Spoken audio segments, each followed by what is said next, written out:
10,000 fearless on the move. Let's go.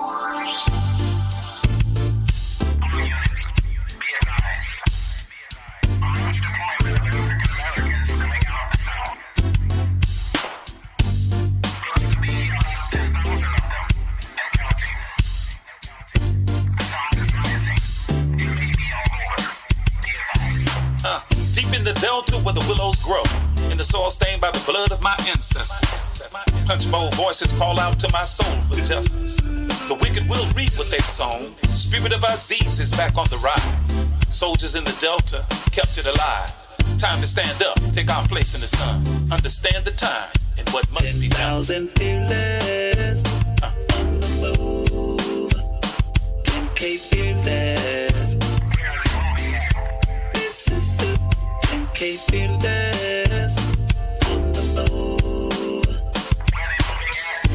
Mississippi. Sip. Gotta make a move and take control. Have something we can call our own. So shine your light, help the people see that now is the time for us to be free. And if you waiting on the pie in the sky, you better wake up fast. They told you a lie, cause big fields await the wide awake man. Elijah's got the master. 10,000 fearless on the move. 10K fearless. Mississippi. 10K fearless on the move. Mississippi. Sip. Injustice we've had enough. All of our divisions we're breaking up. Destiny has been calling us. The spirit of the Most High is guiding us. See, the time is now. What you waiting on? Quit shooting your brothers. Put your gun down. Come on. They got a cage waiting for you if you keep that up. Early graves coming to you. From that, can't raise you up. Now, Sister Ida B and Fannie Lou, check them out and you'll know what to do. But if you really want your enemy to be alarmed, read the final call.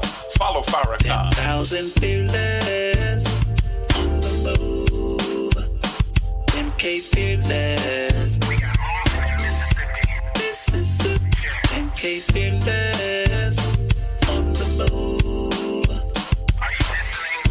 Mississippi. Sip. 10K fearless. 10K fearless on the move. 10K fearless on the move. In Mississippi, Mississippi. 10,000 fearless on the move.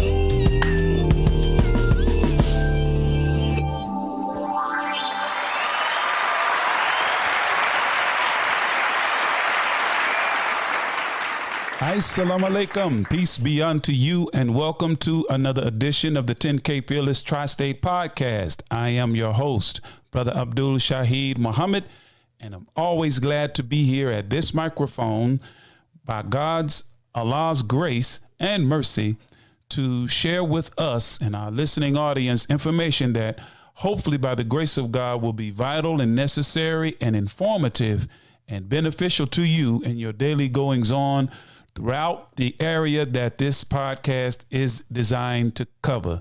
It's called the 10K Fearless Tri-State, and we are covering Mississippi, West Tennessee, and Eastern Arkansas. Greetings to all of you who are logging on. Thank you so much for tuning in to be with us this evening. And let me finish my greeting in the name of Allah, the Beneficent, the Merciful. Got to start out right. I bear witness to the oneness of God, regardless to the land, label, or language we use. We thank Almighty God, Allah, as we call him, for all of the prophets and all of the scriptures that were revealed through them to the whole of humanity. Please allow us to greet you with the greeting words of peace in the language of all of the prophets, including Jesus, the Semitic language of Arabic.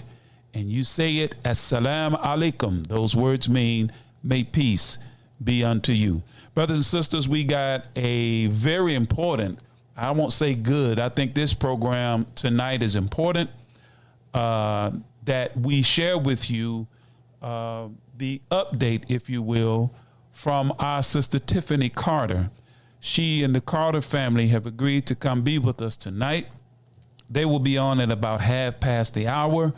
And I met some of her family members in Jackson, Mississippi last weekend, or the weekend before last, and we agreed that Rasheem Carter's story should not fade in the consciousness or in the memory of our people. It's such an egregious miscarriage, if you will, an egregious disregard, let me put it that way, of justice, of the principle of fair dealing, of any humane look at what has happened to this young man. So God's grace, we will have her on at about 7:30. At about 15 minutes after 7, we expect, as we always do, to hear from our brother and friend, Brother William Muhammad, who is our Minister of Agriculture for the Holly Springs, Mississippi Study Group, located at 165 North Ida B. Wells Street. It was formerly known as Memphis Street. It has been renamed to Ida B. Wells Street. We thank our brother William for keeping us informed of what we have growing and on our brother's farm. I ain't gonna give up the location. You got to be careful what you say nowadays. But we thank our brother for putting seeds in the ground and making the product of his work available to us for purchase. And we want to definitely keep that going because we got to feed ourselves. So before we get going, as I like to always do, is to give us our axioms to undergird our conversation. We do have the call-in feature open for those who would like to call and share your thoughts with us. If you download the Podbean app, what you do is download Podbean. It's a black and green app to your smartphone. And once you got it downloaded, you just launch the app. Once you launch the app, create you a free user ID and password, free user account, cost you nothing. Once you do that, you go to the search bar, type in the number 10, the letter K, space, Fearless Tri-State. Once you see our icon or our flyer, just tap on it and you look for the little red live emblem that says we're live. When you click on it, you'll see it, and you'll see several spaces where you can push the button on your smartphone screen and call in and converse with us.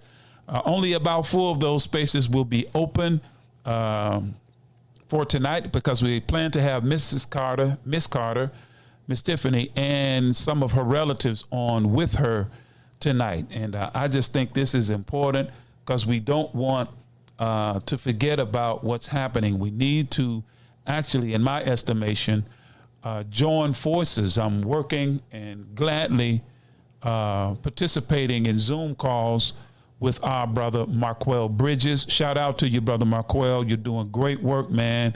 And you have our support, dear brother. This platform is open to you for you to come and give updates on what our families down in the Delta are experiencing of injustice and, just gross disregard for black life.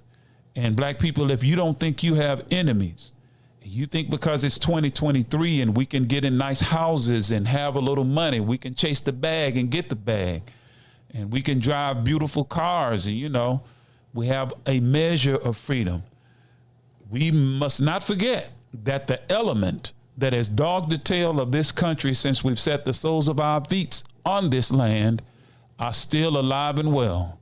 So you got Klansmen that wear black robes, they wear police uniforms, they drive around and patrol our communities. You have people that loathe your shadow as a black person, Caucasian people. And the unfortunate reality today is you even have some of our own people who will work in concert with them out of fear and in exchange for some level of acceptance from them, not realizing perhaps that they feel about you, brother or sister, the same way. You're just useful to them right now. And to the point that you no longer become useful to them to that same degree, they will seek to treat and do the same to you that they have done to brothers like Rasheem Carter. Let's get the axioms out of the way, and then we're going to take a quick break to get our commercial announcements in. We'd like to start with the Honorable Minister Louis Farrakhan quotes from him, wherein he says, the first one, quote, "He who gives you the diameter of your knowledge prescribes for you the circumference of your activity.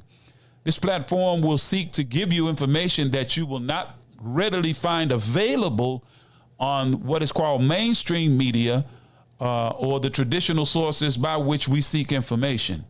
The Final Call newspaper is the root of the information source coming across this platform, the 10K Fearless Tri-State, okay? So we're going to expand the circumference or the diameter of your knowledge so you can expand or think beyond the circumference that they want to prescribe to us, okay? Second one from the Honorable Minister Louis Farrakhan, quote, "A slave is one whose power and authority is ruled over by another and whose sphere of freedom is limited according to the wishes of his master." Let's keep that one in mind for sure. And I also like to share this one from Carter G. Woodson in his book, Miseducation of the Negro. He writes, quote, "When you control a man's thinking, you do not have to worry about his actions. You do not have to tell him to go here or yonder. He will find his proper place and will stay in it. You do not need to send him to the back door. He will go without being told. In fact, if there's not a back door, he will cut one for his special benefit. His education makes it necessary." Think about that. Makes it necessary. So, brothers and sisters, the backdoor approaches that we have traditionally used and the avenues from which and by which we have sought justice is not yielding for us the desired results. So clearly, these approaches and our tactics have to be re-examined and reassessed if we are not getting the result we want. If we're still singing "We Shall Overcome" and engaging in the old activities that will not do anything but just a little rattling and noise and shaking and, no justice, no peace, I understand, family. But those tactics are not getting us what we need. So we need to take a closer look at what we're doing. All right, those are our axioms to get us started for the program. It's approaching the 7:15 hour. I certainly want to get my brother William Muhammad on. He'll be on in a minute with the farm report. So we want to make sure we get him on. And until then, we are going to take a quick break. And we'll be right back after these commercial announcements.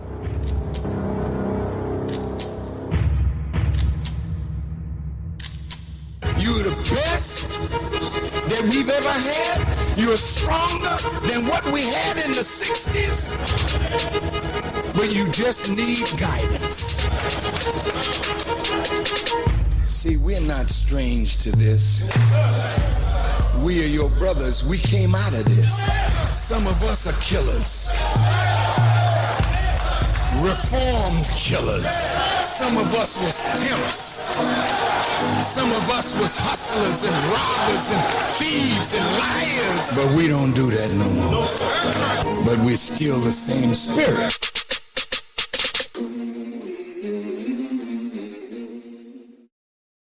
Worldwide, 24 hours a day, 7 days a week. Download the Final Call radio app and take us everywhere. On your phone, on your computer, on your tablet, on Instagram, Facebook, and Twitter. You can also log on to finalcall.com and click the Listen Live button or finalcallradio.com. Final Call Radio, the official voice of the Honorable Minister Louis Farrakhan and the Nation of Islam. What's your source for truth in news reporting? Justice, no peace. No justice, no peace. Where do you turn for non-corporate driven news that's fair and balanced? No shoot. No shoot. No shoot.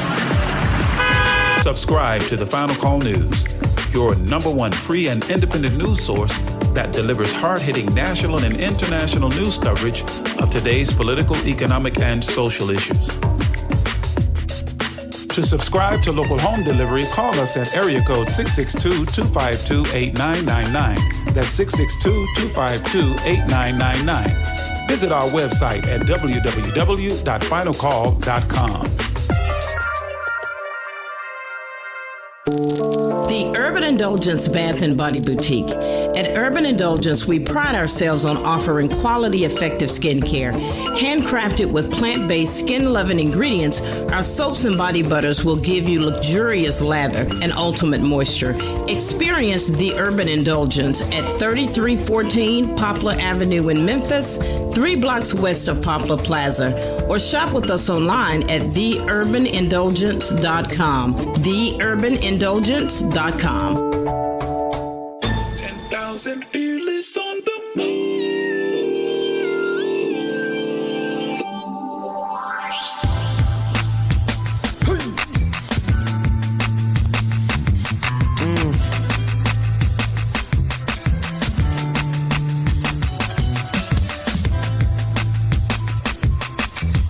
20 plus 12,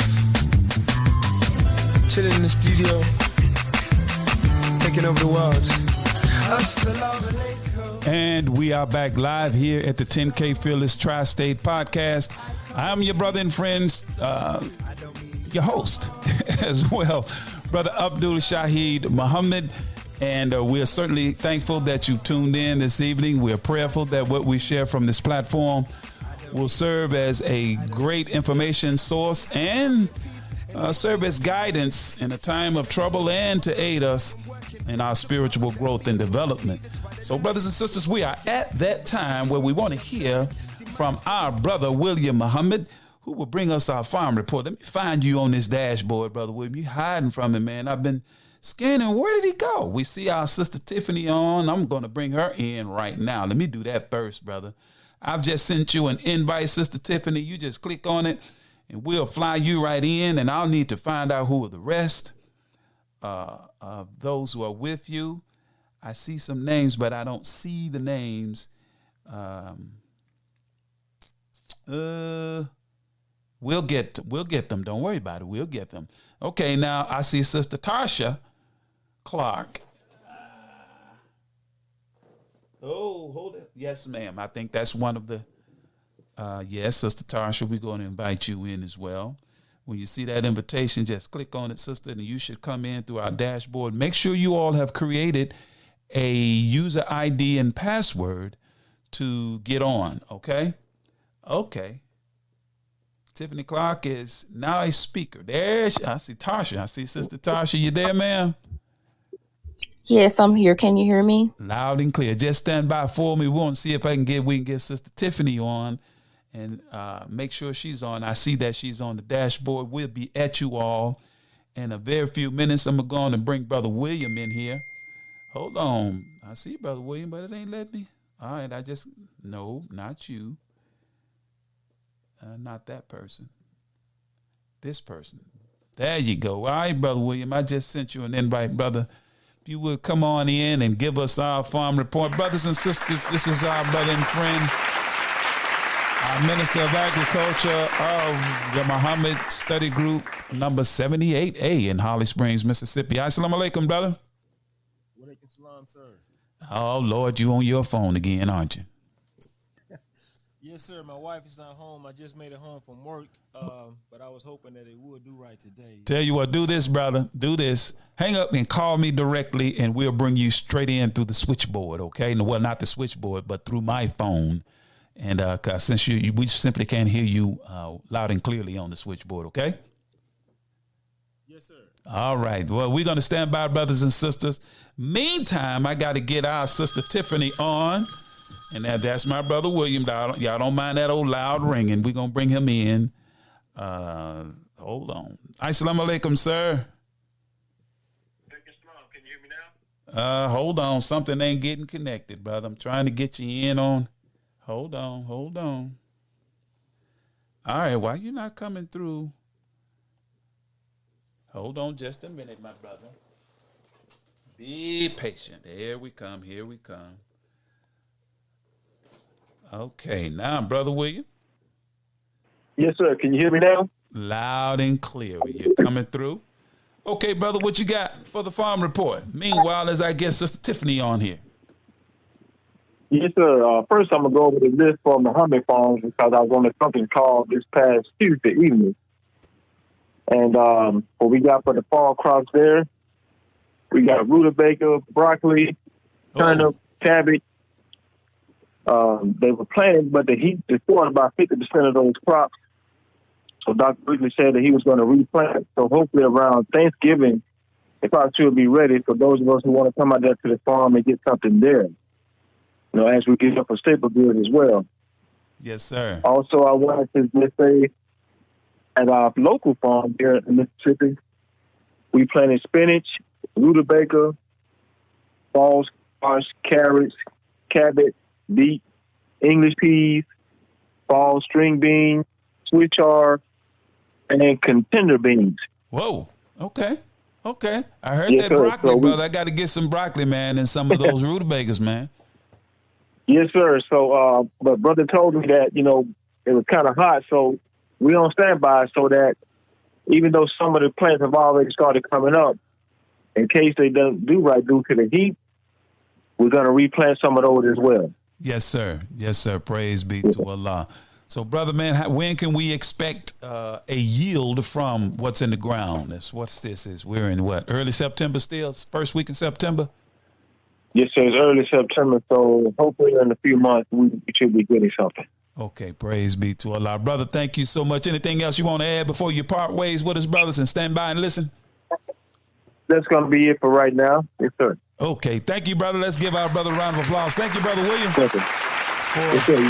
Yes, sir, for keeping us abreast of what's going on with regard to food. I'm telling you, when you're at war, you got to have some food in the ground, brothers and sisters. And from what my wife showed me today, man, I'm not going to mention the name of the big box store, but woo, that was spooky. We got to be careful, brothers and sisters, where we getting our food from. And I'm still trying to get Sister Tiffany in. I saw Sister Tiffany on your phone. Those circles you see, press circle number 4. Press that 4th circle, Sister Tiffany, and you should show up on my switchboard, and I'll pull you right on in. I know you can hear me because I see you on the as a listener, but I want to bring you in as a guest host. So in order for me to do that for you, all you have to do is you're logged on, which I see that you are. Just press one of those circles, press that 4th, 5th, or 6th circle, and you will come up on my switchboard, and I'll pull you right in if you would do that. So, brothers and sisters, this is a very important interview. In the meantime, I want to bring up a relative of Miss Tiffany Carter as we await for her.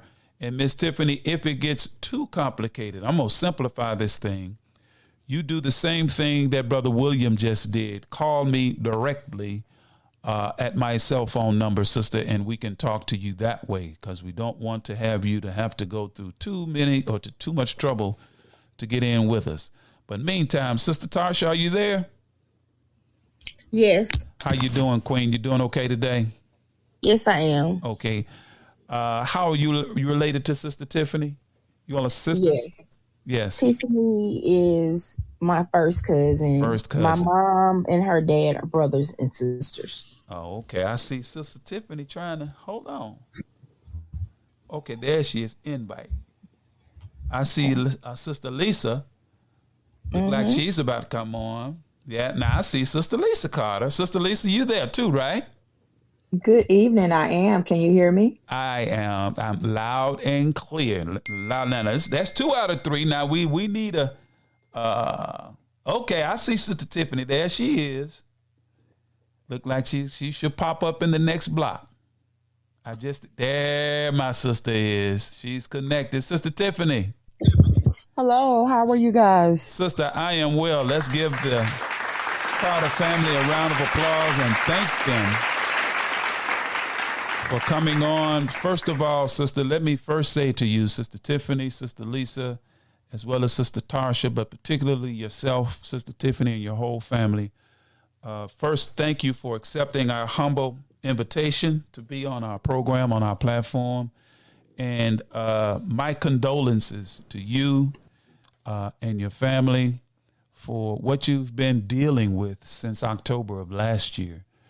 And as I met some of the members of your family in Jackson, Mississippi, Sister Tiffany, I expressed to them that I didn't, and it would be really sad on our part to let this this tragedy, if you want to call it that, or this injustice, really, this gross neglect for the well-being of another human being to fade away in the consciousness and in the memory of our people. We want to use this platform, sister, to keep our people informed, okay? Yes, All right. thank you. Yes, ma'am. Sister, I got some questions for you, Sister Tiffany, and please, this is an open platform, sister. Any question you don't want to answer, and of course I've tailored them a certain way because I know there's some things that you can't discuss because this is ongoing, and there's some litigation involved on the civil side as well as the criminal side. But once again, let me thank you. But please introduce yourself, Sister Tiffany. And in fact, I want all of the members of the Carter family. I think I got another brother who just came on. I'm not sure if he's a caller or a member of your family. A.J. Byrne? Burnett. William Thompson? I see. Oh, yes, sir. Okay, that's Brother A.J. Burnett. That's a member of the family as well, right? Okay, good. I'm going to unmute all of you, starting with you, Sister Tiffany. Introduce yourself to our listening audience. Good evening, ladies and gentlemen. My name is Tiffany Carter. I'm the mother of Rasheem Carter. I try to be a very obedient young lady. Sometimes I'm not, but I try to be. Right. But I'm very outspoken and well known in my community. Yes, ma'am. Praise God. And also a grandmother. Oh, okay, that's right. He had a young daughter. Is that correct? That's correct. He had a daughter that was 7 years old, and also a brother that's 29. Okay. Thank you, sister. And lots of cousins, lots of aunts and uncles. Oh, yes, ma'am. All right. Thank you for that. And Sister Tarsha? Yes. Can you hear me? Yes, ma'am. Loud and clear. We got you. Go right ahead. All right. My name is Tasha Clark. A cousin to Rasheem Carter. I have 2 kids of my own. One son, which was very close to Rasheem. They're a year apart. He hasn't been taken as well at all. Along with Rasheem's aunt, which is my mom. So I'm another outspoken person, and that's pretty much it about me. Yes, ma'am. Thank you. And thank you for having our family on tonight. Yes, ma'am. These stories need to be told, dear sister, and I'm going to be doing my dead level best to make sure they stay alive, okay? Thank you. Moving on to Sister Lisa. Sister Lisa, if you would, brief introduction of you. Good evening, everyone. I'm Felicia Cahill. I am the aunt of Rasheem Carter. I'm the one that's always staying on this and calling and getting on these people's nerves, and because they don't want to see our face over there in Taylorsville. I'm the one that's always making a post and making them angry and upset because they don't want to see our black faces over there in Taylorsville. That's me. Look, we need more of you, sister, because time That's now me. is for us to stand up, and as your brother and as a concerned black man, and more so as a student and helper of the Honorable Minister Louis Farrakhan, I deem it my responsibility. I owe this to myself and to my people to keep the light on these kinds of things, and that's what we are desiring to do. Our brother AJ fell off. Where did he go? Brother AJ, I was coming to you next, dear brother, but I don't see you anymore, brother AJ. So if he comes back on, we'll certainly get you in the loop, brother AJ. So there he is. Let me send you another invitation, brother AJ Burnett. That's who that is. I just sent you another info, brother AJ, if you desire to come back on, brother, and share with us. In the meantime, I'm going to get to Sister Tiffany. Miss Tiffany, as all of us read in the Final Call newspaper, which is the weekly publication of the Nation of Islam, and we try to make sure that we keep our people abreast of what's happening from our perspective and what's going on amongst our people. Could you take us through the timeline of events leading up to Rasheem's disappearance as you know them now?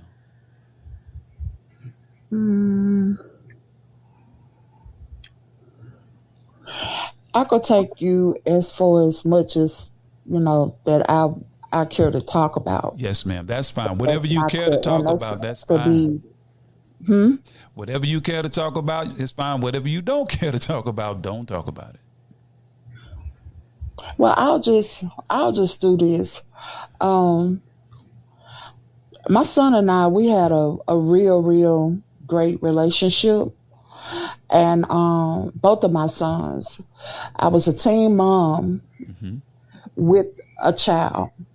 So I kind of grew up, fast because I had kids. Yes, ma'am. So we shared a different kind of bond. It was more than a mother and son bond. Gotcha. My sons were my sons. They were my friends.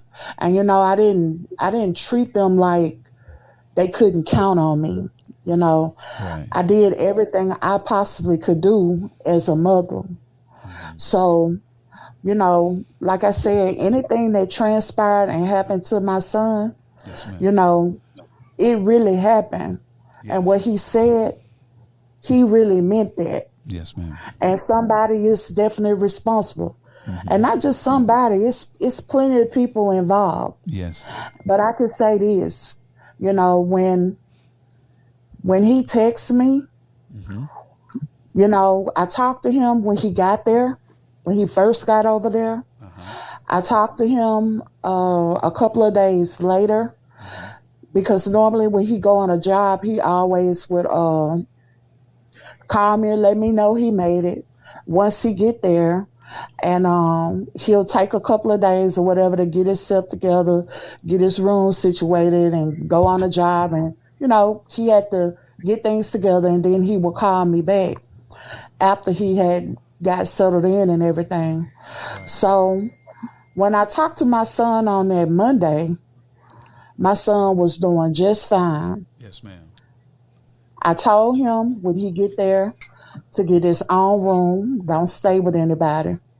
Get your own room. And when I went back to check to see if he had did the things that I talked to him about, he did it. He even told me on the phone that he had gotten his own room. So something transpired between Tuesday and Thursday, because I didn't talk to him no more until that Thursday, and I was at work in Pennsylvania. Okay. And when I talked to him, he called me. When he called me, I was actually on the floor working at work, so I couldn't really take his call. He FaceTimed me. Right. So when I got a chance to call him back, I called him back, and we talked. And I told him that I asked him how was he doing, and he told me he was doing all right, but he looked kind of tired. Okay. So after we talked, the little time that we talked, I didn't talk no more to him until that Friday. Okay. And we didn't talk long that Friday. And then that Saturday, he called me and he told me what had went on and transpired with his friend at work. He told me that his friend had spazzed out on him at work. Okay. Now, he never told me for what, but they had an altercation at work. Okay. And his friend told him he couldn't ride with him anymore. Okay. So he caught a ride to the police station in Tel Aviv. Okay. And when he got over there, he asked them for help. They didn't want to help him. Mm. He was on the phone. At one time, he was in the store on the phone. Yes, and somebody called in the store and wanted to know if he was in the store. Mm-hmm. And I have reasons to believe that was the chief of police who called in the store trying to see where he was. My whole thing is they planned. Yes. This is not something that they just up and did. They planned to kill my son. Mm. Now this person he got in an altercation with, he did not travel to Taylorsville with Rasheem, or did he? Or did Rasheem meet him when he got there?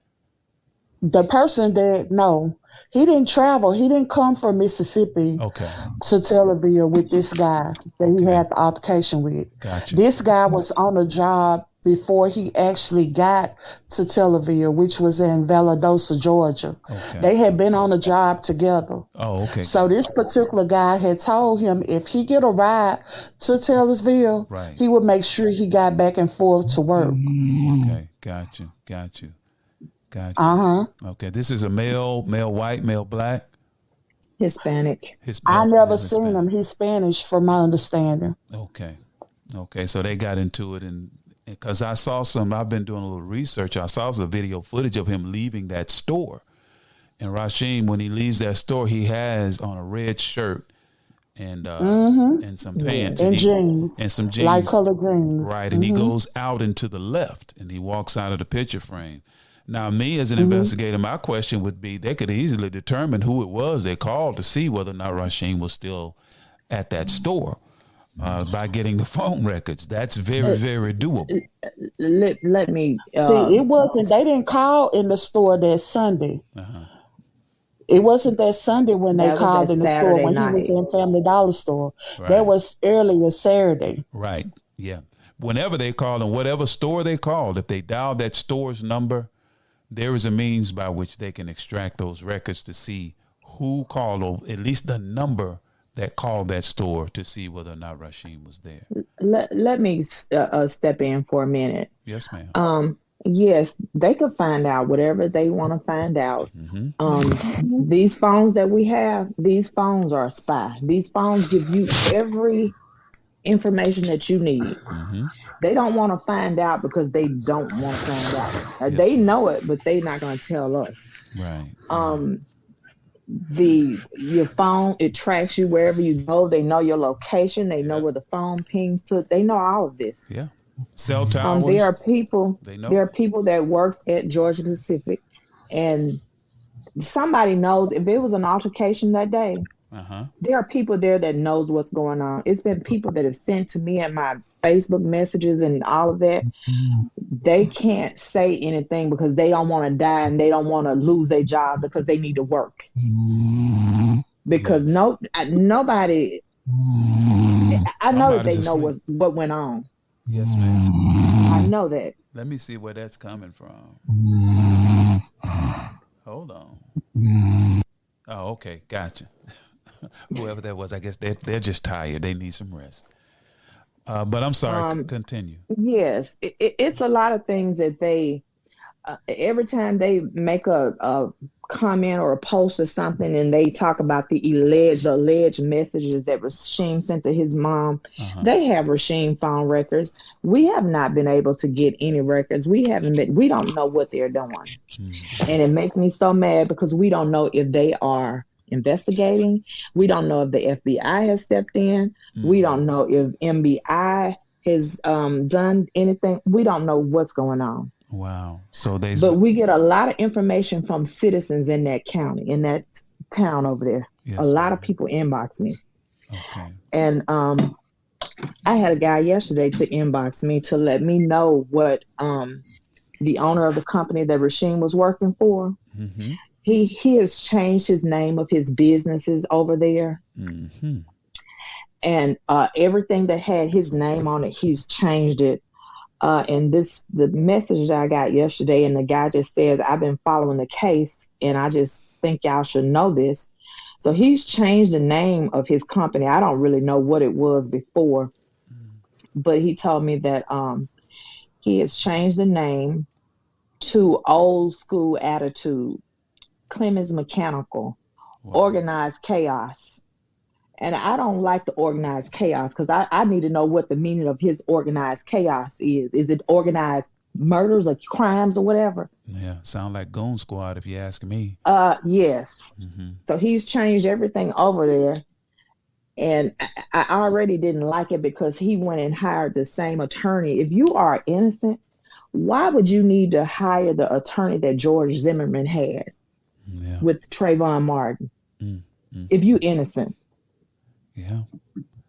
Well, see, sister, this whole situation on their part stinks all the way to heaven. and I see it based on what I do professionally, sister, it's clear to me that they are avoiding and hiding and stifling. They stall and stifle, hoping that, things will blow over, people will forget. And it's like a wait you out kind of tactic that they use in these smaller jurisdictions, because most of these departments, say like a Taylorsville, I would venture to say, based on the size of that municipality, they probably got no more than 6 officers, and they if they have 6, and they get support from the surrounding agencies to help them, So that's what you saw with this thing with Brother Perkins and the 2 brothers that were tortured. 6 of them were from Rankin County, and 1 was from another police force. So and let me mention this: those guys that was from Rankin County, that sheriff in Smith County actually started in Rankin County. Whoa! The Joel Houston has, it's somewhere in the records, and you can pull it up, where he beat a black guy. He hit him so hard till he broke his hand. So Joel Houston, which is a sheriff in Smith County, should be right on that goon squad that they just arrested. He should go right along with them.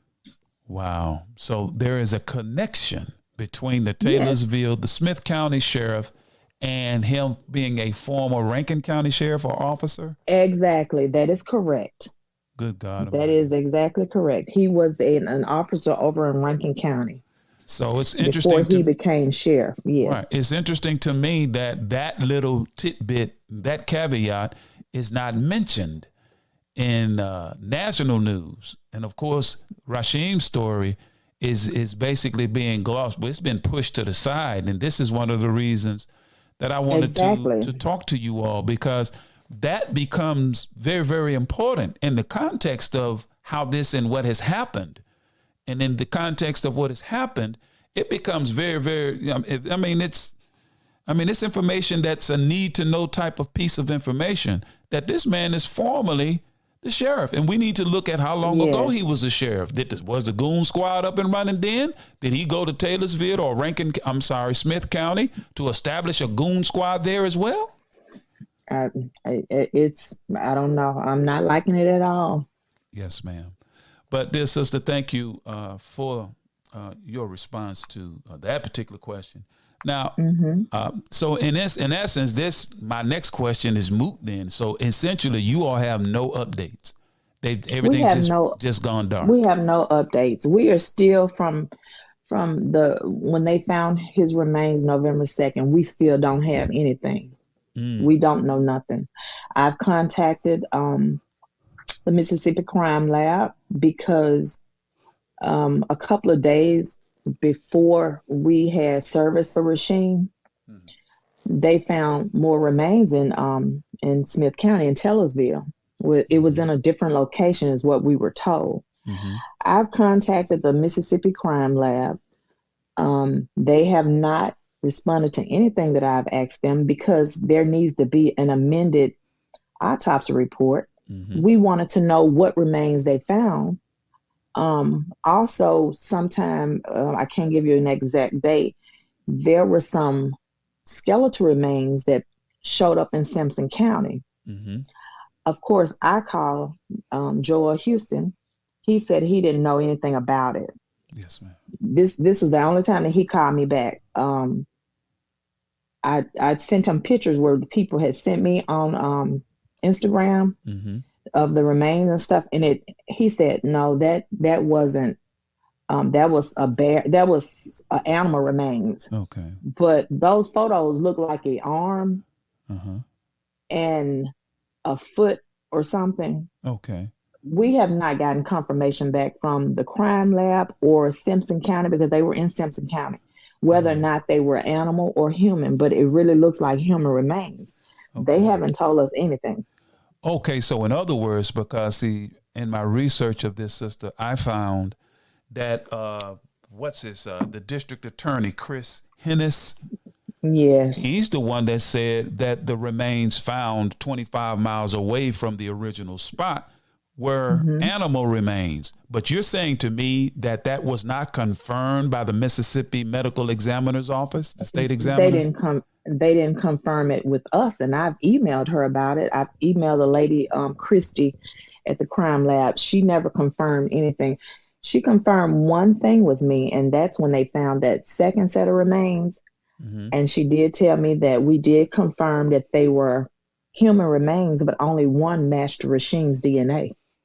Wow. So they confirmed that they were human remains, the additional remains. Is that was the second set when they found the second set, yes. But one piece did not belong to Rasheem, but it was still human remains. No, only one belonged to Rasheem. They did confirm that they were human remains, but only one belonged to Rasheem. And I was thinking, well, maybe she made a mistake in her, sending me that. But no, you can't be doing this for 20 years and make a mistake like this. So now I'm wondering, are there other remains out there where it's somebody else's remains? Yes, that's what I'm getting at. Like. Yes, that's what it sounds like to me too. Because if she found some remains and only some of it was Rasheem's, but all of it was human remains, that means the parts that were not Rasheem's is somebody else's remains. Exactly. In the email, she said only one matched Rasheem's DNA. One bone, and she never did. I wanted to know what part of the body it was. We wanted to know, and she never emailed me back. She never. And I saw that she, in that response, she tagged the MBIN or whatever. Yes, ma'am. So she sent it to me, the MBI, and that's who she responded to, but nobody has said anything. And even with the MBI, we had a meeting with them in Jackson. We went to the office and had a meeting, and they had a couple of investigators there. They was like, "Oh, we can get to the bottom of this. We good. We can do this." But it's strange because it's like they have no evidence. Right. Nobody can get to the bottom of anything. They hadn't said a word. No. I would feel better if I knew they were actually investigating. Maybe the DOJ has stepped in, or if they were actually doing something. Right. And that was my next. They don't know. You don't know whether or not the DOJ has stepped in, because I was going to ask, did you know whether or not they've stepped in yet? We don't know. Wow. We don't know. And we've sent in letters. We've talked to the FBI. We've done everything. Wow. And see, this is where our unity is important. We need, in my estimation, sister, I'm all the way up here in Memphis, Tennessee. And in my mind, everybody within a 50-mile radius should be all over Taylorsville and all over this. Exactly. In terms of voicing, and with God's help and grace and mercy, we are desirous of doing something on that level. But I'll tell you this, sisters, and appealing to people that don't have a conscience where Black lives are concerned is an exercise in futility. So, but I'll go more into that. We need to hit these people where they hurt. And I was expressing that last night on Brother Marquell's Zoom call. As I was talking, he opened the mic and allowed me to have a few words with the families that have just been, dealt a gross injustice. And they're like a bully, sister. A bully will bully you as long as he doesn't feel that you can hurt him or there's a consequence for bullying. So the bully has to be made afraid of the person that they're bullying or afraid of some kind of consequence. And historically speaking, the only thing that make white people shake and these kinds of tyrant, these little pharaohic municipalities have a little baby pharaoh running everything, is hit them economically. And we as Black people have to begin. I mean, it's a tall task, but what else are we going to do? Sit and continue to take it in 2023? But we can't. But let me move on. Now, the infamous photo of Rasheem, he's in a wooded area. He's shirtless. And it looks as though he's peering around the trees, dodging or trying to avoid somebody. That's the body language that I see in the still image. With the stick on his shoulder. Yeah, with a stick on his shoulder, prepared to defend himself. Clearly, he is in distress, and he's trying to avoid something. That's clear to me. Okay. Now, did they share with the family where that camera was, on what property, whose property it was on, or are they keeping that under wraps as well? No, they shared it. Tiffany went to that area. At first they had told her that she could bring her family, some of us would have, but they changed their mind on that. So she was the only person that could go. And this was the day after they found his remains. We didn't like that because she needed somebody to be with her. Yes. Why would they not allow it? Makes no sense. Our sheriff from our town, went in the area with her, and the type of investigation or however they were collecting remains, they were not doing a good job, because our sheriff found a piece of his bone there in the area when he just walked the area. But they did take Tiffany to that area. And that photo, I'm thinking, because Tiffany said that his body, they found it in the opposite direction. Whoever did that photo, I'm thinking that photo was, you know how you can rotate the image in another direction? Right. Because the direction that you all see, that's not the direction that his remains were found in. Okay. So as though somebody, after they took the picture, because I have software on my computer where I can flip an image in a different direction. So that technology is easily available at the consumer level. Exactly. And that property owner said that he checked his camera maybe once a month or whatever. Well, some of the ladies that work with that property owner, brother or whatever, that's an untruth. They knew that my nephew was out there because he brings in pictures and leave them on his desk. So it's not that he checks it once a month. He had a stack of pictures because she took a picture and sent me all of the pictures that he had in that area. So he checks the camera. You get an alert when somebody walks by the camera. Of course, the technology allows it. So yes, it's we can venture to say that he probably has more than one picture of Rasheem on that property. And you know what? Because people from over in Taylorsville, that lady that works with him, she said, when I sent her that photo, she said, this is not the photo. She said, the photo we had at work, you could see his face. It wasn't like the back of him. She said, you could see him. And she called me at midnight because when I posted it, she was like, this is not the photo we had at work. So are any of these people willing to come forward though? Yes, she is. Disclose. She is. She is. We have a few people that does not mind coming forward, but it's a lot of people that inbox me and they want to be kept anonymous, and they don't want to be known, and I guess they have to live there in that town. But right, yes, ma'am. Wow, these are the details that people, in my humble view, sisters, need to know. We just need to know this kind of thing. Because, yes, ma'am, go ahead. I have a lot of information that I got from sources over there, but who do I turn to? I don't trust MBI. Yeah, you can. I don't trust the sheriff. When we met with them, they only wanted to know where did this information come from. I don't know if they thought I was crazy or something. I had no talk for them after they wanted to know that.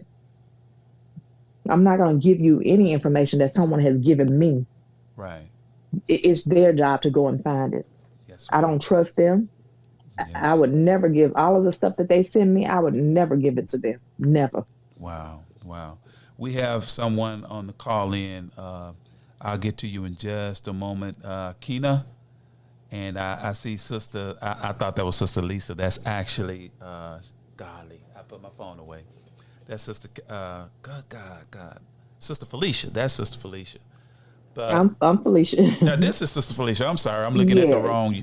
I'm looking at you, and you told me you're Sister Felicia. You're one of the sisters that I was made aware of by some of your family members that I met in Jackson. Okay. Yes. So, but you all mind if I bring a caller in? They may have a question they want to ask you. Oh, that's fine. This is Kina. You're live on the 10K Fearless podcast. Go right ahead. How you doing? It's Yokina. I had to use my a different phone to log in. Oh, okay. I've been trying to get in. I didn't have a good connection, but I just wanted to come on and let you know that I was here. And I really do appreciate you giving us this opportunity to come on to tell Rasheem's story and to help keep his story alive, because we want justice for him. Yes, ma'am. But I've just been sitting in the background listening, and thank you so much for this opportunity. Sister, thank you for being here. And we don't want to just talk about it, because I don't call this, and we don't call this the 10K Fearless Tri-State Podcast just to have a fancy name and just to come on here and talk. We are interested in organizing our people in such a way that we establish a network of people throughout Mississippi in particular, whereby we can be watchmen over one another. Because the Honorable Minister Louis Farrakhan said this to us, sisters. He said that disorganized love will never overcome or defeat organized hate. And the difference between our communities and those kinds of communities is they are hateful, wicked, and they loathe the shadow of black people, but they are organized. They are the sheriffs, they are the police officers, they are the coroner, they are the district attorney, and they are the judge. So each entity backs one another up in their evil. So when the officer on the scene does what he does, the sheriff backs it up and covers and craft a story to justify what they did. And if there's a death, then whatever the sheriff wants the death to be ruled as, the coroner will act in concert with that sheriff. And it just goes up the chain. Now, I want to ask, in reference to the additional bones that were found, and I was on the Building Bridges for Community and Unity and Progress on a Zoom call with them, and it was mentioned that it was believed that Rasheem may have stumbled on a killing field where other bodies are possibly out there.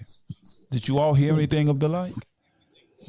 Well, I didn't hear that, but from the lady at the crime lab saying only one bone matched his, I made that determination already. Yes, ma'am. Yes. Yeah, I kind of feel the same way, that it's just something that's probably been going on over there for years. Yes.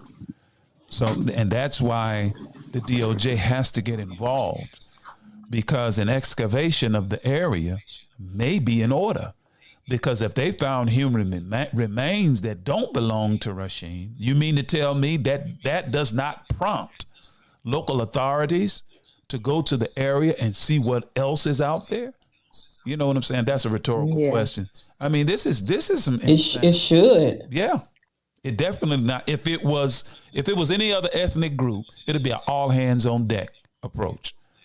But the thing we have to understand as a community, we have to be like a human nervous system. And I've gotten to that point, and I don't mind sharing it.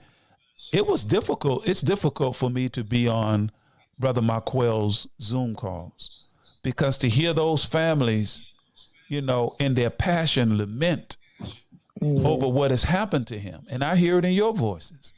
And it hurts my feelings that people in 2023 are living like this, and they're living under this kind of tyranny. This is terrorism. This is state-sponsored terrorism, because inaction is tantamount to acting in concert with the local authorities that are doing this to our people, in my mind. You know, disagree with me. People, I know some listening, I don't care. But how can you tell me that they found bones of other human beings in a field that don't belong to the target investigation, and you don't see the need to go out and see if there are other, or there's more out there? Exactly. So, and no one has said anything. They act like that didn't. And she sent me that email, so I know for a fact that that's what she said. Yes, ma'am. I thought maybe she was making a mistake, but no, that's exactly what she told me. But that's the only information that they have given me. They haven't given me anything else. As a matter of fact, I emailed her yesterday. I haven't got a response back from her at all. Yes, ma'am. Wow. Incredible. Now, of course, they still have not determined a cause of death, as you all understand. No, they haven't. No. Well, you know what? It's going to be hard to do. Yeah. It's going to be hard to do, but I think if they actually did their job and their investigation, then they could find through phone records. I think they could find exactly what happened and when and how and everything. Yes, ma'am. But and what they have sent that to the crime information. lab, they have it. They have all that. What the crime lab received and what they sent us home was 16 bones in a box. Good God Almighty. That is all they sent us. Wow. Well, I want to ask this question, and I mean, you don't have to answer it because I don't know how you're going to respond to it. But I'll just ask the question. It was told to me that some of the children in that area have been making mockery of how Rasheem's body was dealt with after he was murdered. In other words, they're saying that he was fed to the hogs. Exactly. If I had my way, I would go over there and dig up everybody's hog pens and see if there's any DNA left in those hog pens. We had a young child that come to us at one of the protests that we had, and one of her classmates came to school and said that it was a body in my daddy's hog pen. What? Yes. I think that was our first protest, and the little girl came and told. She said because they got to arguing. She got to arguing. It was a white boy, and to my knowledge, that second set of remains came from, and it was a video out too. The video was on Facebook or one of the sites where they were laughing and joking about it, and they said that they found driver's hogs or something ate Rasheem's, and they threw Rasheem body, and he threw it regurgitated the bones or something, and that's supposed to be where they found the second set of remains at, in that child's yard or something. And nobody talked to the child. Nobody identified the child. Who the child's parents? I mean, well, the video has been on Facebook. I'm pretty sure everybody in Smith County knows who child it is. The child's name is Driver. So what the people were telling me, that's where they found the second set of remains at. And I watch every Facebook comment that people make. Yes, positive, good. I watch it all. So there was a person on there, and this person is always saying something negative.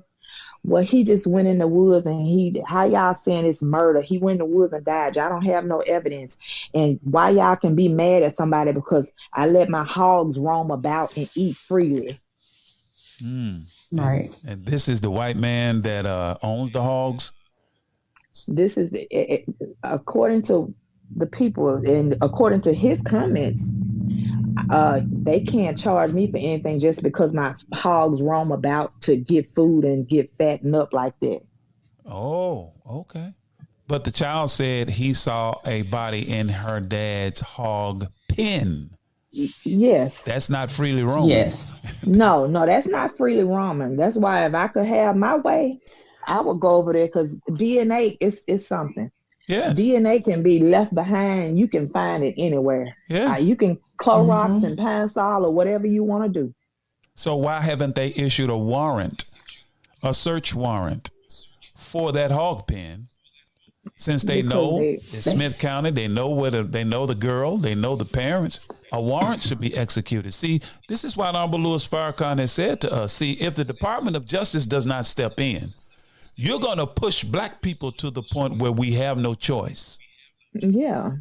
Not that we have a right to defend our lives.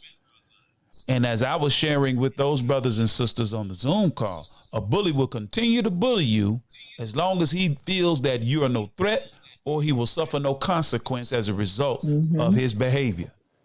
So until we can hurt them the way they hurt us, then and only then will they understand that they got to come to the table of dialogue or something, or think twice or thrice before you pull this kind of crap on us.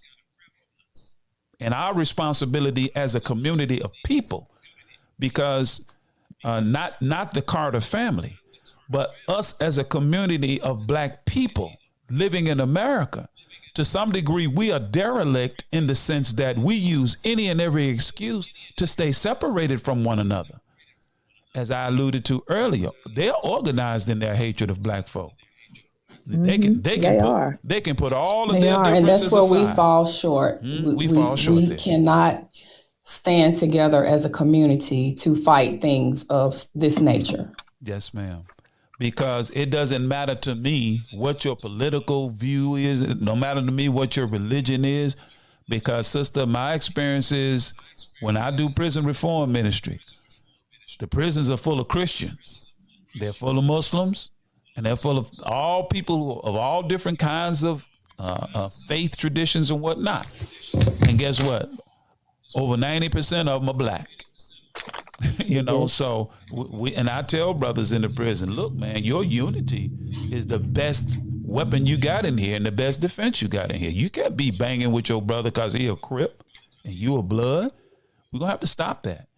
And we as people in the community at large, I can't deny a Christian brother because I am a Muslim and vice versa, and tell somebody else they're going to hell because they have a different view of Jesus. We got to get rid of these foolish, hypocritical barriers that we've used traditionally as a community, because it stifles the ability of us to unite and work in the best interest of all of us. So, oh boy, my computer is, my battery's low, so I better plug this bad boy in before it shuts down and everything. But dear family, as we get into this, it's about 8 minutes after the hour. What I'm going to do is I'm going to take a quick break. I got to play some commercial announcements. And if you all would just stand by, we'll be right back after these commercial announcements, okay? Okay. Okay. All right. Y'all just stand by.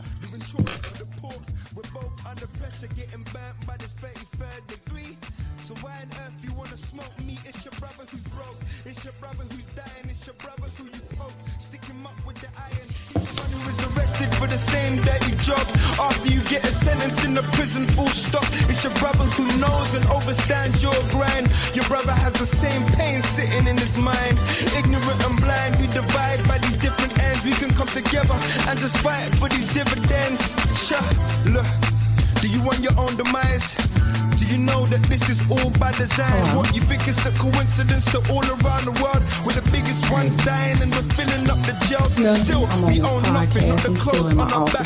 And we go through all this suffering for the fact that we are black. Even though we lack, we hate all the time. I had to use my business phone because my cell phone wouldn't pick up. But I'm Pauline's still here too. She's still working, but I'm over here listening to this podcast. You made it to the house? Look, you boast about them grams that you're making. Start up a business, bake if you're caking. Stop giving your money. Worldwide, 24 hours a day, 7 days a week. Download the Final Call radio app and take us everywhere. On your phone, on your computer, on your tablet, on Instagram, Facebook, and Twitter. You can also log on to finalcall.com and click the Listen Live button, or finalcallradio.com. Final Call Radio, the official voice of the Honorable Minister Louis Farrakhan and the Nation of Islam. What's your source for truth in news reports? Justice, no peace. No justice, no peace. Where do you turn for non-corporate driven news that's fair and balanced? Don't shoot. Don't shoot. Don't shoot. Subscribe to the Final Call News, your #1 free and independent news source that delivers hard-hitting national and international news coverage of today's political, economic, and social issues. To subscribe to local home delivery, call us at area code 662-252-8999. That's 662-252-8999. Visit our website at www.finalcall.com. The Urban Indulgence Bath and Body Boutique At Urban Indulgence, we pride ourselves on offering quality, effective skincare. Handcrafted with plant-based, skin-loving ingredients, our soaps and body butters will give you luxurious lather and ultimate moisture. Experience the Urban Indulgence at 3314 Poplar Avenue in Memphis, 3 blocks west of Poplar Plaza, or shop with us online at theurbanindulgence.com. Theurbanindulgence.com. 10,000 fearless on the move.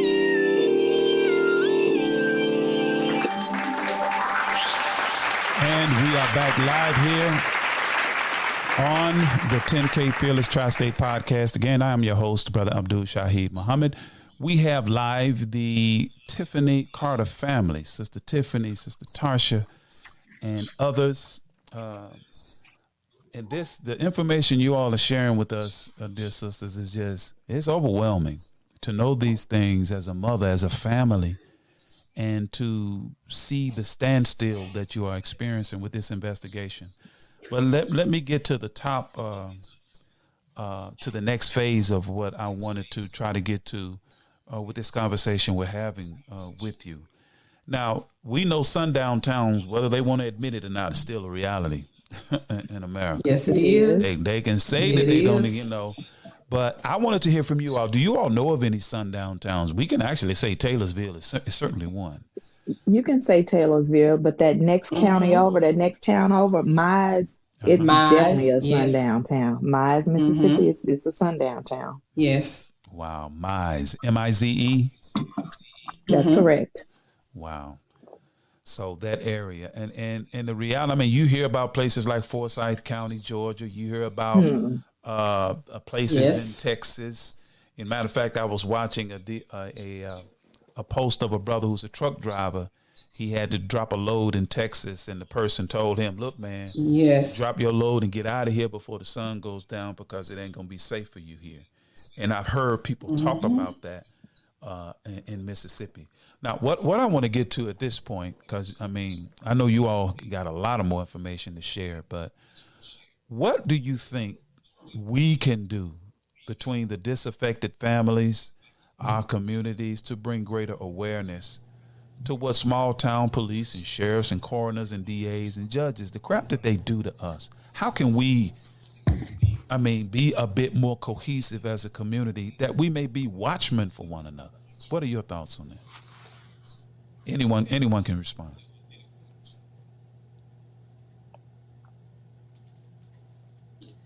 Hold on. I just think I got some people muted. Let me okay, y'all are unmuted now. Go ahead.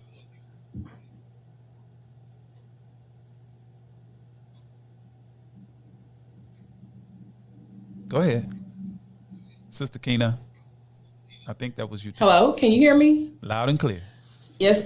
I just think that, first of all, just within our own community, this young man is from Jefferson County, Fayette, Mississippi, and we did have a prayer vigil a few months, about a month or so after he went missing.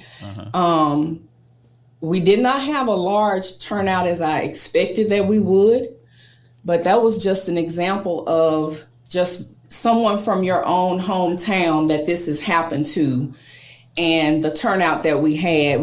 There were a lot of people, mostly family and friends, but it's just the faith-based community, and not just from Jefferson County, but the surrounding areas.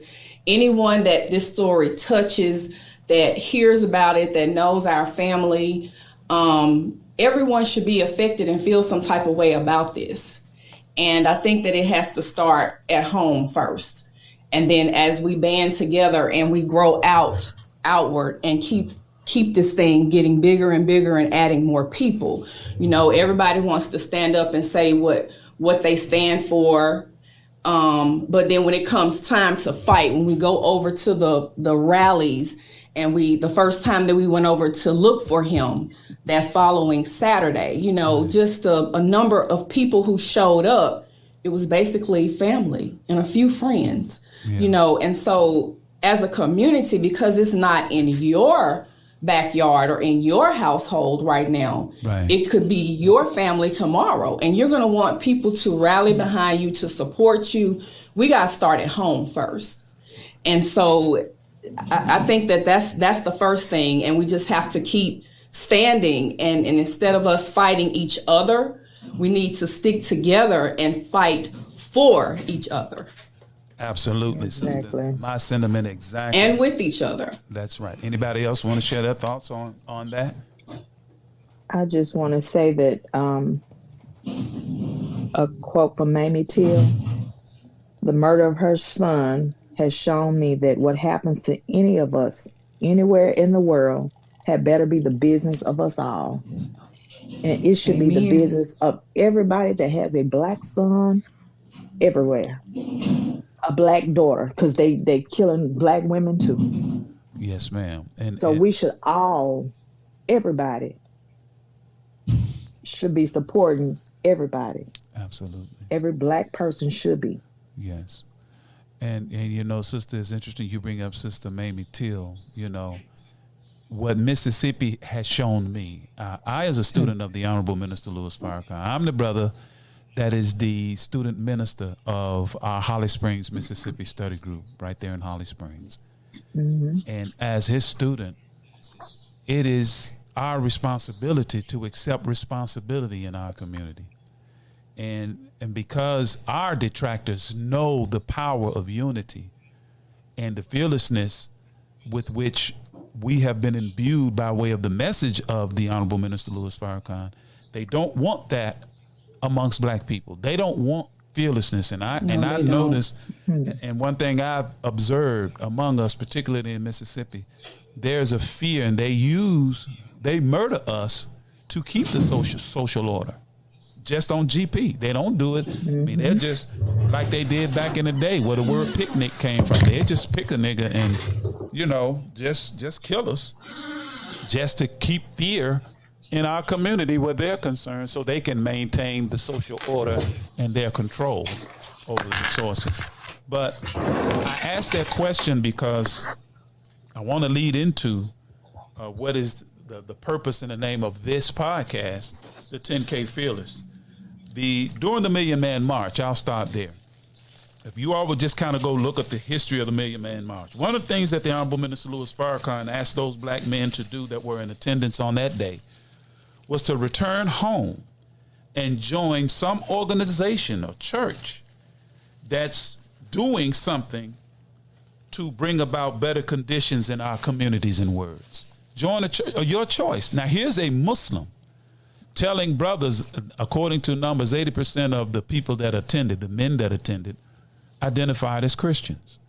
And he asked those brothers, he didn't say go home and become a Muslim and join the mosque. He said go home and join the church or organization of your choice that's working towards improving and unifying our communities, and whereby we're taking greater responsibility for what's happening in our neighborhoods. Now, as a result of 10-10-15, the 20th anniversary of the Million Man March, the Honorable Louis Farrakhan asked for 10,000 fearless men and women to go into our communities to first stop the killing amongst ourselves, because we believe, family, that it'll be very difficult to stop others from killing us, extrajudicial killings by local authorities in the face of us doing what we do to one another. So part of what the 10,000 Fearless is, and what I'm getting at is this: what do you all think the viability is of getting 10,000 brothers and sisters, regardless of your faith tradition, regardless of what organization you already belong to, but for us to come together, 10,000 of us, and make up our minds that we're going to be a bit more vigilant and stay in contact with one another under the umbrella of a 10,000 Fearless, whatever you want to call it. We can just call it community protection. I don't care what you call it. But we have to do something, because this stuff continues to happen to us. What do you all think the viability of that is in Mississippi? Uh-oh, what happened? I know they will cut me off. Are you there, family? Yes, we're here. Okay. What do you all, did you all hear the question? Yes. Okay. What do you think about establishing or convening about 10,000 people? Just start with however many we got and work until we can get enough people throughout the state of Mississippi to address these kinds of issues. I think that we can do it. I'm positive. I think that we can get 10,000 people. I think we can get more. Yes, I do too. It's going to take a lot of work, but I think we can do it. Right. And this what we've launched here from Holly Springs, Mississippi, is the launching pad. This is essentially the communications apparatus that we can use to bring families like yours on this platform and send word out. Like, I mean, everybody has a smartphone. The beauty in podcasting is this, sister. All it takes is a smartphone for you to listen to what's going on. Exactly. So when something happens in Taylorsville, it'll only take a phone call to this podcast, and everybody throughout the state of Mississippi will know what's going on within hours or by the time the next broadcast is, and know in detail by way of their smartphone. It's just a matter of downloading an app and tuning in when we broadcast. And here's another element. The Nation of Islam, sister, we are known for our forthrightness, our commitment to our people, our integrity, and our honesty. One of the things that I always see what happens when an officer does something and he's caught red-handed, white people will raise money and take I'm talking about to the tune of millions of dollars. Yes, they will. To protect their guilty uncle and their guilty neighbor. I mean, and they don't play. They don't give, excuse my way of put, they don't give a you know what. They don't. What you think about it?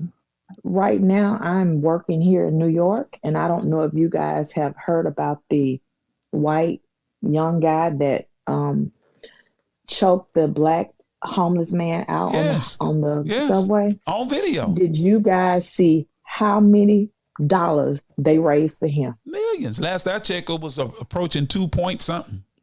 Yes.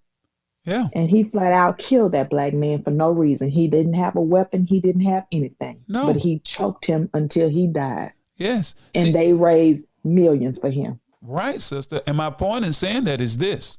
See, white America show you what they think. They don't talk about it. They show you what they think. And they put their money where their mind is and their mouths are. Exactly. They think that white guy should be set free. He shouldn't get charged for nothing. Right. And they are willing, and they don't know this man from a can of paint. And see, they have given him money so that he can hire the best attorney and whatever else. They have given everything to him so he can get out of it and not have one charge against him. Walk away free. Yes, ma'am. And in my humble view, sister, when this kind of thing happens, we are desirous of having this platform to be the hub whereby your family and families like yours who have to go to this kind of thing, they stretch you in a way where you run out of resources to even fight the fight. So we need people of integrity. And me as a student of the Honorable Minister Louis Farrakhan, and I'm putting this on blast. My name is Abdul Shaheed Muhammad. And as a helper of his, when we need to support these families monetarily, make sure they still got groceries in the house, make sure they still got gas in their cars, and make sure they don't have to worry about, we have to put some kind of construct in place, family, whereby we can do this for, because see, they do it for one another, and you don't hear them arguing over, well, who's gonna be over the money? They don't even look. We need to raise it and just give it to the family that needs it. You know, exactly. And until we understand that, you know, all of our protesting, fine, brothers and sisters, we can protest, we can do all of these things. But at the end of the day, until we can leverage those persons and those resources to bring the desired effect upon these local municipalities that do this to families, then we're just talking in the wind. There's just a whole lot of clamor. And what they'll do, they'll just wait till you get quiet. And they say to one another, oh, they'll fade away in a few days and they'll be quiet and things get back to normal. This will blow over. And they know that about us. Exactly. And that's why, sister, myself and the believing community of Holly Springs, the brothers and sisters that are with us, our laboring staff and the believers, we established this podcast for this purpose. And we want to better organize it, and we are open. And I'm going to put out my email address. It's dremuhammad1@gmail.com. That's DREMUHAMMAD, the number 1@gmail.com. If you are interested in becoming a part of the 10K Fearless Tri-State, just send us an email, and we will begin here. In my mind, everybody, our clergymen, and we need to set up a means by which we can stop the beef between these young brothers on the street. We're doing it in Holly Springs. Our mosque it serves, and it's open actually, as a conflict resolution center. We've been blessed, and I've been blessed to make some headway with some of the young brothers in Holly Springs. Shout out to Brother Pooh Dog. I went by his community outing he had, and he does it every year. Shout out to him. The community is recognizing a young brother who was in the street. He realized he needed to clean his life up, and it's our responsibility, because see, that's the warrior class of our people. These young brothers are fearless, and they're the ones that are not going to be afraid of these local authorities when it's time to stand up. Not in an aggressive manner, but excuse me for saying it this way, but damn it, we're not going to continue to let you mop us upside the head and we not respond in kind. We will not be the aggressor, but we in the Nation of Islam, we fight with those who fight with us. We turn the other cheek to brother and sister, not physically, but when you say something negative about me, I don't respond in kind, because the enemy loves to see us fight among one another. So family, I'm getting down to the end of this. Okay, Brother Abdul. Yes, ma'am. Go right ahead. Before we get cut off, I want to let you guys know, everybody that's on this podcast, we have a protest coming up October 14th at 12 p.m. in Taylorsville, Mississippi. Please, anyone that can come and support us, please come out and support us. Yes, ma'am. They don't want our black faces there. They hate when we come there. No, they don't. So we need everybody to support us on October 14th at 12 p.m. in Taylorsville, Mississippi. October 14th. I'm going to write that down, and we will. I will send you the flyer. Please text me the flyer, sister, because every broadcast from now until then, I will announce that for you, to have everyone to be mindful and keep it on the minds of the people, and on social media platforms to attend. Okay. So now, thank you. You've answered my question with regard to the 10K Fearless. My last thing I want to ask deals with economics. I was sharing with Brother Marquell and those on his Zoom call. Withdrawing from them economically has always been an effective means by which to get them to, that's some act right. Yes, and we've tried that. We have some people that support us. Some people, they keep going to the Piggly Wiggly, and they keep buying Smith County watermelons and all of that. Yeah, everybody don't stick together. Selling them. Right. Yes. Well, what I would suggest to us, we need to establish throughout the state of Mississippi a black business directory. Well, you want watermelons? Fine. We can find somebody that can provide watermelons for you, and we can point you to a resource. And all we need is really Smith County. Right. Besides Smith County, all we need is a critical mass of our people to redirect their dollars. And over time, and it's going to take a sustained effort. And I, as your brother, am willing to be here for you in that regard, and to help direct our people to those black businesses whereby we can redirect our dollars. And I don't say on a temporary basis. I say we must permanently, because Dr. King, before they murdered our brother, what he was about to do with the Poor People's Campaign, he told them that if you all don't want to treat us right in words, we're going to have to engage in complete economic withdrawal from you. And the Honorable Minister Louis Farrakhan, as one of the requests that he made for the Million Man March, the Million Family March, and from now on, was to not spend any money with them on any of their holidays. So these upcoming holidays, Thanksgiving, keep your dollar in your pocket. Halloween, keep your dollar in your pocket. No trick-or-treating for black children. We're not going to these racist houses because those whites in the community that are silent, silence is consent. All of the holidays, Halloween's coming up. Then you roll into Thanksgiving. Then you roll into Christmas. And you roll back into Valentine's Day, into Easter. All of these are the big money holidays. Black Friday coming up. We need to redirect our dollars as best we can. If we don't have to buy from them, and I know us black folk, we love shopping. We're going to go buy something. But if we want to accomplish what we're trying to accomplish with regard to justice, we are going to have to develop some discipline amongst ourselves. And it sounds like you all are in agreement with that. Am I right? Yes. Praise God. Yes, we are. Sister Tiffany, we're about to land this plane. Sister, anything you want to share with us before you depart? And you all have already said October 14th, right? That's correct. October 14th. Yes, ma'am. Anything else you want to share? And there's also a GoFundMe account for Rasheem as well. Okay, great. And we can send you that information also. Okay, please text it to me, and not God willing, if I got breath in my body and I'm on this microphone next week, I'll make sure our audience is aware of his GoFundMe as well as the protest coming up October the 14th. Dear brothers and sisters, this has been the Carter family on with us, Sister Tiffany and her relatives, sharing with us a very, very heartbreaking story. And I know it's difficult to talk about. Thank you all for your courage, your tenacity, and my prayers are certainly with you and your families, that all of us can stay the course and continue to walk with you. Anytime, Sister Tiffany, that you feel you want to come up and update the public and this audience, let me know, and I will create a flyer like I did and put the public on notice. We have people on listening. This is a pretty big audience tonight that's listening to your story, sister. We appreciate everyone for tuning in. Shout out to all of our satellite locations throughout throughout the state of Mississippi. And I'll leave you all with these words from the Honorable Minister Louis Farrakhan. He says to us, quote, "No one can attempt to help our people do anything productive and constructive without feeling personal hurt, pain, loss, being evil spoken of, falsely accused, sometimes beaten, sometimes or sent to prison, or even put to death. This is the path of Jesus.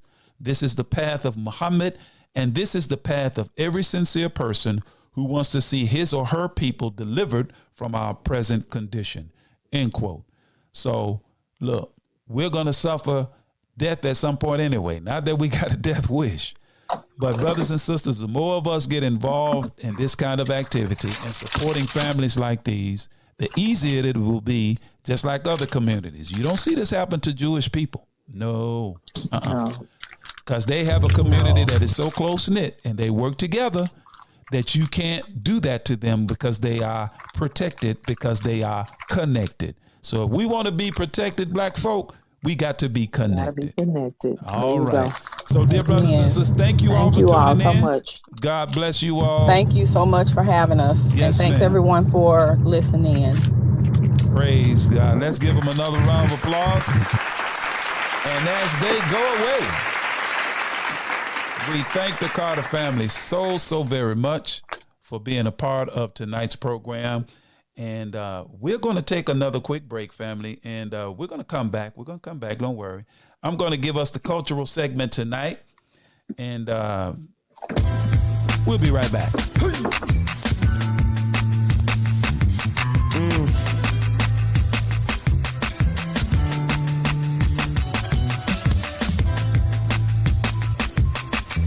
It's 20 past 12.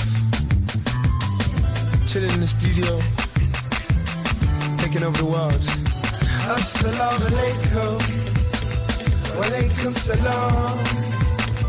I come in peace. I don't mean you no harm. I say assalamu alaikum. Wa alaikum salam. I come in peace. I don't mean you no harm. I don't mean you no. The Urban Indulgence Bath and Body Boutique. At Urban Indulgence, we pride ourselves on offering quality, effective skincare.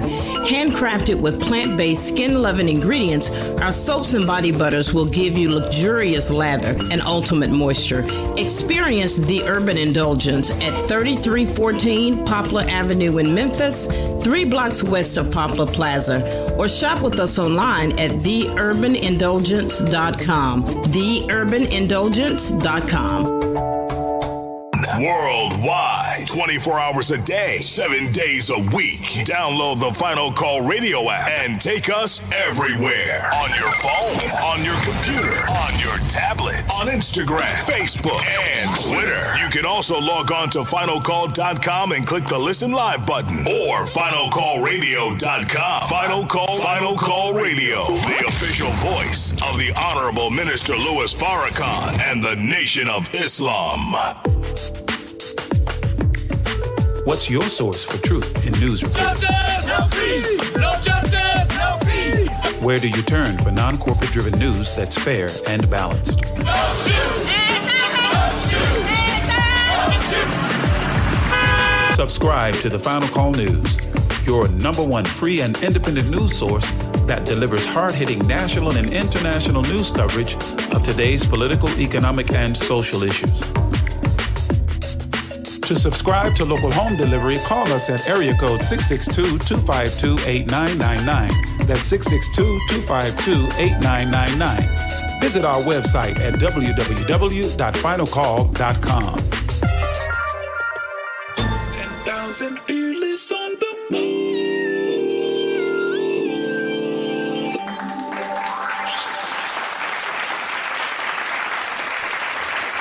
Well, brothers and sisters, we certainly thank everyone for tuning in to tonight's program. Want to leave you by thanking you for tuning in. And please support the Final Call newspaper. We're looking for 1,000 subscribers to receive this great newspaper right in your home. So those in Marshall County and the surrounding areas, make sure you should subscribe. Give us a call at 662-252-8999. You can send us an email to dremuhammad1 at gmail.com. That's DREMUHAMMAD, the number 1 at gmail.com. Or you can write us 10K Fearless, Post Office Box 517. That's P.O. Box 517, Holly Springs, Mississippi 38635. We have available now, y'all, that Supreme Bean Pie for a donation. Come by 165 North Memphis Street and get you some of that delicious Supreme Bean Pie that's ordered all the way from our bakery in Chicago, Illinois. We also have our 2-pound bags of whiting fish fillet for a donation. Come by and support us, brothers and sisters.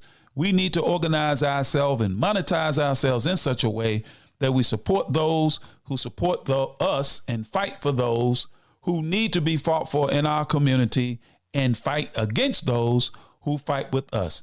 This time, brothers and sisters, thank you for tuning in. God willing, we'll be back next week. Next week, we have national activist John C. Barnett and our attorney, Dr. Malik Zulu Shabazz. So tune in next Thursday at 7 o'clock. And until then, we leave you as we came before you with the greeting words of peace of Assalamu alaikum. 10,000 fearless on the move. Let's go!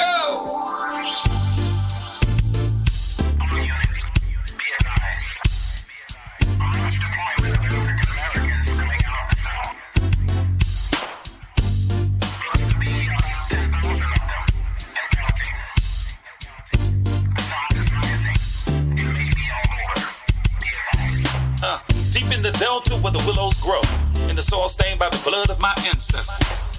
Punch bowl voices call out to my soul for justice. The wicked will reap what they've sown. Spirit of Aziz is back on the rise. Soldiers in the delta kept it alive. Time to stand up, take our place in the sun. Understand the time and what must be done. 10,000 fearless on the move. 10K fearless. This is it. 10K fearless on the move. Mississippi. Gotta make a move and take control. have something we can call our own. So shine your light, help the people see that now is the time for us to be free. And if you waiting on the pie in the sky, you better wake up fast. They told you a lie, cause big fields await the wide awake man. Elijah's got the massive 10,000 fearless on the move. 10K fearless. Mississippi. 10K fearless on the move. Mississippi. Sip. Injustice we've had enough. All of our divisions we're breaking up. Destiny has been calling us. The spirit of the Most High is guiding us. See, the time is now. What you waiting on? Quit shooting your brothers. Put your gun down. Come on. They got a cage waiting for you if you keep that up. Early graves coming to you. From that, can't raise you up. Now, Sister Ida B and Fannie Lou, check them out and you'll know what to do. But if you really want your enemy to be alarmed, read the final call. Follow Farrakhan. 10,000 fearless on the move.